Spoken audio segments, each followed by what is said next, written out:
your book is about the confidence, I guess, right? The confidence to look at another party and say, no, you come with good intentions. You're not coming to hurt me or screw me or hurt, make sure I lose. Right. But this is the getting to yes inside yourself, which is I'm okay. Right. And I have the confidence to be okay with whatever they are about to start with. I see them as good. Yeah, I'll give you an example. Yeah, yeah. I mean, I've been working in Colombia, for example, for the last 3 or 4 years with the president and his advisors. How to end a 50-year war, which is the last war in this hemisphere, last remaining war. It's going on. It's got 200,000 dead, more than that, 7 million victims, and we started off. There hadn't been any conversation between the guerrillas and the government in over 10 years. The last failed negotiating attempt, and the question was, how do you get the secret peace talks going? Well, during that course of it, because they had to happen secretly at first to arrive at some kind of preliminary agreement before it could be brought to the public, because the spoilers would get to work on it.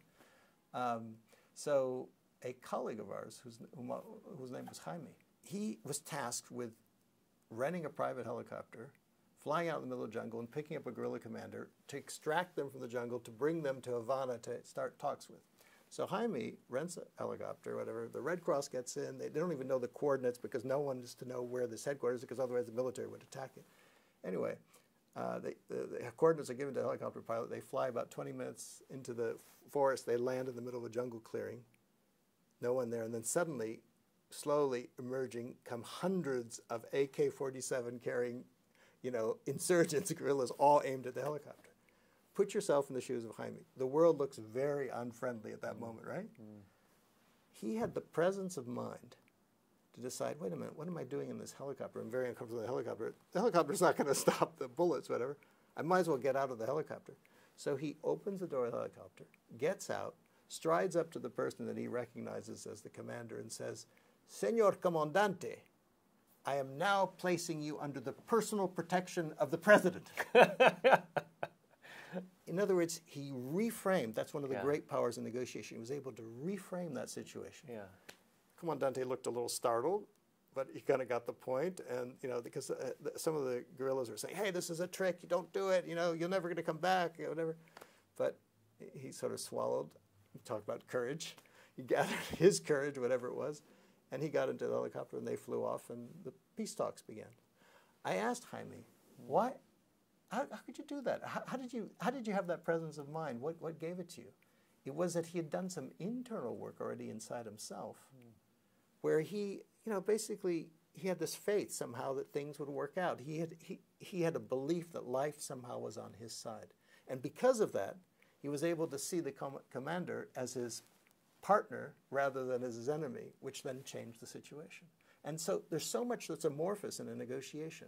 If you can bring the power of what context what interpretation you put on it, and you can slowly sometimes shift the situation in a dramatic way like Jaime did.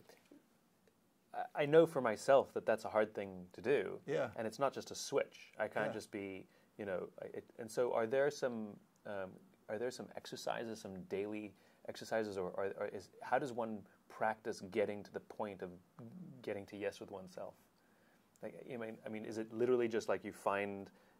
Is it force? I mean, what can one do to get there?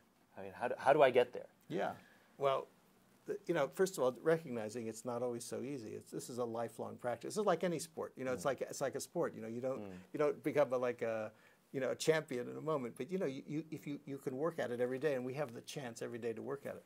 But I think it starts with the ability to. I use the metaphor of going to the balcony. It's kind of the ability to kind of start to invoke your inner scientist and observe what's going on. It's almost like you see what's going on in the negotiation on the stage, and part of your mind goes to a mental and emotional balcony overlooking that stage, where you can kind of keep your eyes on the prize. You can see what's going on, that a little bit of detachment to observe, so that you can then start to keep your eyes on the prize and ask yourself the question, what's my why here? What do I really want out of this situation? What's my intention? And if you can start to do that, and you know, even like as a simple practice, like for example, every day, what I like to do sometimes is before I'm going to go into a difficult negotiation or even have a phone call, just take a few moments, you know, a minute even, of just quiet for a moment. Listen to yourself, watch yourself, go to the balcony for a second, and you know, set your intention, and then that helps. And then if you get caught and carried away in the thing, take a break, take a time out, and just realize it doesn't all have to be done at once. And then have a moment after the interaction to take a moment for yourself and ask, you know, what did I learn here? What would I do differently next time? And then through the art of continuous improvement, gradually you can get better and better, and you train yourself to do that. You're asking us to do something very difficult in this, you know, information intense, metric everything, instantaneous gratification world. You're asking us to be patient. Right. Well, I'm exactly. Even with ourselves. Well, you know, the motto is absolutely start by being patient with yourself, for sure. No, that's it. That really is it. Because the thing is,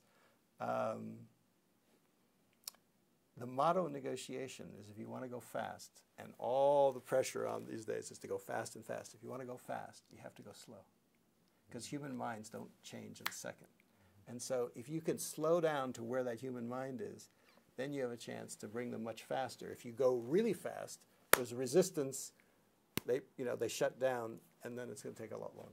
So I mean, to some degree, it flies in the face of sort of the way a lot of our modern days fold out, that decisions have to be made now, and this negotiation has to be completed now, and I need your decision by the end of the day, and it seems to fly in the face of how the world is working.